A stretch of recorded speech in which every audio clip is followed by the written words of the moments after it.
Here at Shopper's Choice, we realize that football season is upon us.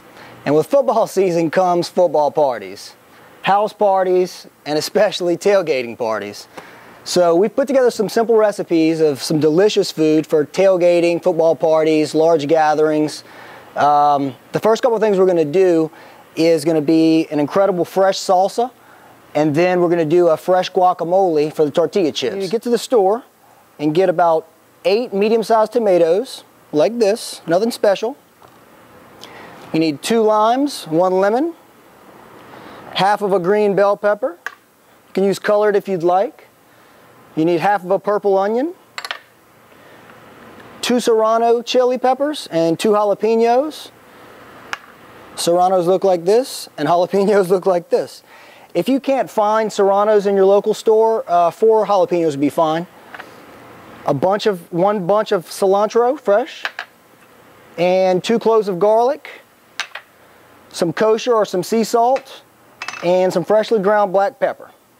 This recipe calls for everything to be only rough chopped because you'll be using a food processor to finish everything off. So you start out with your tomatoes. All you have to do, I generally cut them in half, and then I remove the core. You could probably keep it in there if you'd like. That's just my preference, whatever you'd like. I cut it twice on one side and twice on the other. After that, you toss it all in the food processor. It's that simple.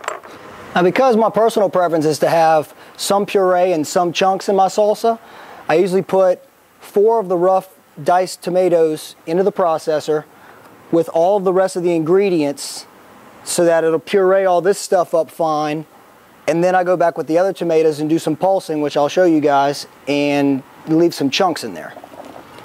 But if you want it all pureed or all chunked, go for it. That was the green bell pepper, half of a purple onion, 1 bunch of cilantro, fresh. If you don't like cilantro, I guess you could use parsley. It would kind of take away from the flavor, but you certainly could. The serranos and the jalapenos. 2 cloves of garlic. And the juice of 2 limes and 1 lemon. All into the processor. Now, the way I do the salt and pepper, personally, is I use 2 nice sized pinches of fresh ground black pepper, which is about a half a teaspoon. And then I start out with about a tablespoon of either kosher or sea salt. And after I get my salsa where I want it, I taste it, and then I kind of adjust my salt from there. I know that 1 tablespoon is right there on the mid-level, so I know I'm not going to go too far with it. And then I can kind of add from there and see how I like it.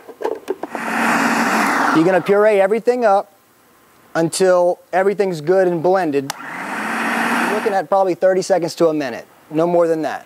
Once you have the original batch poured into a large container, you add in the other 4 rough chopped tomatoes into your processor. And this is the part where you're going to do a little pulsing, and it's a real personal preference. It depends on how chunky you want your salsa to be. Some people might want to just do a couple pulses and have big, huge chunks. I like to go kind of in the middle to go along with the puree, and I blend it all together.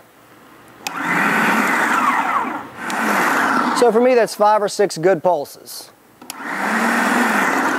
You'll now take this batch of tomatoes, pour it into the original container with the other batch of tomatoes, blend everything together, and your salsa's finished. And in a second, I'll get a zoom in and show you what this looks like, and I'll get to taste it, and you guys won't. That's kind of sad, but if you try this out at your house, you'll get to taste it also. All right, I realize this is sort of a strange close-up, but I just want you to see the texture and whatnot of the tomatoes so that you know when you make your batch that you're on, that you're not going to look like the cooked-up processed version that you buy from the store. This is a real fresh salsa. There are a couple of finishing notes that I'd like to point out to you guys. I did adjust my salsa by 1 more tablespoon of kosher salt. So it came to a total of 2 tablespoons, and that's right about where I like it. But like I said, that's a personal preference. And also the same thing with the heat. This produces about 2 quarts of salsa, and I used the 2 serranos with the 2 jalapenos. That makes this about a medium to hot or mid-hot salsa. So if you're looking for mid-mild or so, you might want to go with one of each of the peppers, or you may want to start there and then you can add more. So, and the beauty of it is you can always just grind them up, throw it in and stir it in. You don't have to reprocess the whole batch or anything. Same thing with the salt. You add it in, stir it up, you're good to go. I hope you've enjoyed this. We're going to move on to guacamole next. Stick around.